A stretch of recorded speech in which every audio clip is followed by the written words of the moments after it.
our shirt on Teespring.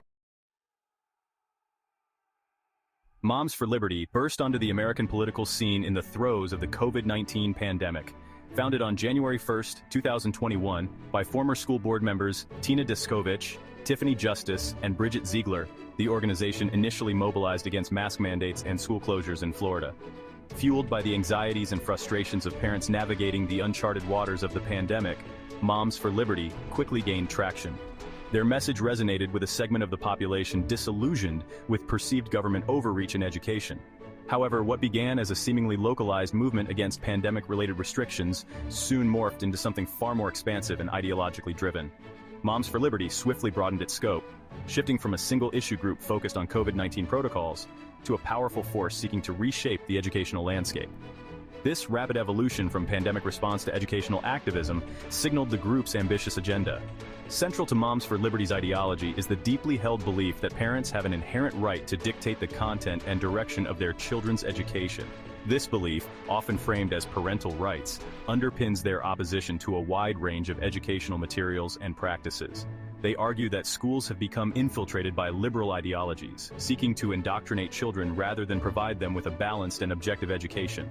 Moms for Liberty's rapid ascent from a small group of concerned parents to a national force in education politics highlights the potent anxieties surrounding education in America today. It also underscores the group's savvy exploitation of these anxieties to advance a broader conservative agenda. Their success in framing their cause as a fight for parental rights resonated with a significant portion of the electorate, propelling them into the political spotlight. The meteoric rise of Moms for Liberty cannot be disentangled from its intricate relationship with the Republican Party. While Moms for Liberty leaders maintain that the organization is nonpartisan, its actions and rhetoric paint a different picture. From its inception, the group has enjoyed the support of prominent Republican figures, including Florida Governor Ron DeSantis, who has become a vocal champion of their cause. This symbiotic relationship has proven mutually beneficial.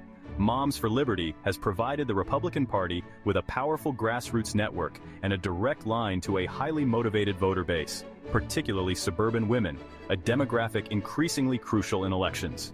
In return, the Republican Party has offered Moms for Liberty a platform, amplifying its message and providing access to political power. This alliance has yielded tangible results for both parties. Moms for Liberty has been credited with mobilizing voters in key elections, contributing to the Republican Party's recent successes. The Republican Party, in turn, has increasingly adopted Moms for Liberty's language and priorities, particularly regarding education.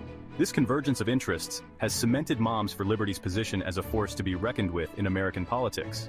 However, this alliance has also drawn sharp criticism, with opponents accusing Moms for Liberty of being a partisan arm of the Republican Party masquerading as a grassroots organization.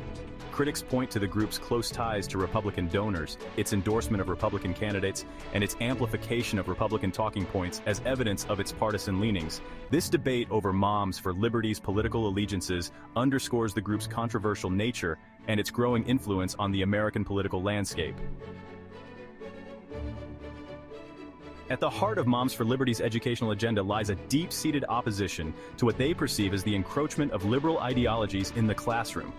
This opposition manifests in their fierce resistance to curricula that address issues of race, gender, and sexual orientation in ways they deem inappropriate or harmful to children.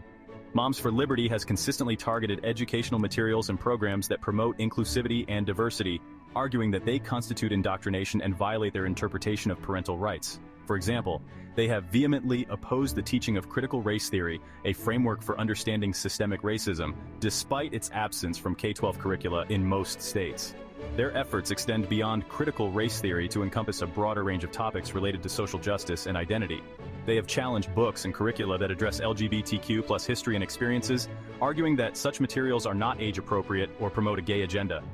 They have also opposed lessons that discuss gender identity, claiming they confuse children and undermine traditional family values. This crusade against inclusivity in education reflects a broader trend within conservative circles to curtail discussions of systemic inequalities and diverse perspectives. Moms for Liberty's efforts to control the narrative within classrooms represent a concerted attempt to stifle critical thinking and limit students' exposure to a comprehensive understanding of history and society. Moms for Liberty's crusade against what they deem objectionable content extends beyond the realm of formal curricula and into the very heart of school libraries.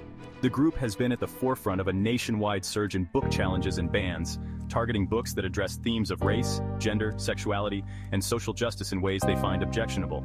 MFL's tactics in this literary inquisition often involve flooding school boards with complaints about specific books, organizing protests, and leveraging their political influence to pressure school officials into removing titles from library shelves. Their efforts have resulted in the removal or restriction of numerous books across the country, sparking outrage and accusations of censorship. The books targeted by MFL often share common themes and characteristics. Many feature LGBTQ+ characters or address LGBTQ+ issues, reflecting the group's staunch opposition to LGBTQ+ inclusivity in education. Others explore themes of race and racism, particularly those that delve into America's history of slavery and segregation. Still others deal with sensitive topics, such as sexual abuse, trauma, or mental health, which MFL deems inappropriate for young readers. This wave of book banning represents a direct assault on intellectual freedom and the right to access information. It reflects a disturbing trend towards censoring diverse voices and limiting students' exposure to a wide range of perspectives and experiences. The implications of this literary crackdown extend far beyond the walls of schools, threatening the very fabric of a free and open society. Moms for Liberty's rapid rise to prominence has not been without its share of controversy. The group has faced intense scrutiny and criticism for its tactics, rhetoric, and associations, with accusations of harassment, extremism, and even ties to hate groups. These controversies have fueled a national debate about the group's true nature and its impact on American society. One of the most persistent criticisms leveled against MFL is its alleged engagement in harassment and intimidation tactics against educators, school board members, and even fellow parents who oppose their views. Critics point to instances of MFL members making threatening statements, disrupting school board meetings, and launching online campaigns to smear and discredit their opponents. Adding fuel to the fire are MFL's documented associations with far-right extremist groups. The Southern Poverty Law Center, a renowned civil rights organization that tracks hate groups, has designated MFL as an anti-government extremist group, citing its efforts to undermine public education and its ties to extremist ideologies. The SPLC's designation has further fueled concerns about MFL's true agenda and its potential to incite violence and division. These controversies have cast a long shadow over MFL's activities, raising serious questions about the group's commitment to civil discourse and its respect for democratic norms. As MFL's influence grows, so too does the urgency of addressing these concerns and holding the group accountable for its actions. Moms for Liberty's campaign to remove books from school libraries has transformed communities across the country into battlegrounds over censorship, sparking heated debates and legal challenges.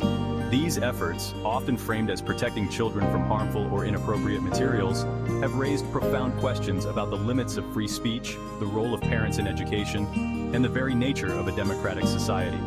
One of the most high-profile instances of MFL's book banning crusade unfolded in Williamson County, Tennessee. The group spearheaded a campaign to remove several books from school libraries, including titles that addressed race and racism, LGBTQ+ themes, and even a graphic novel about the Holocaust.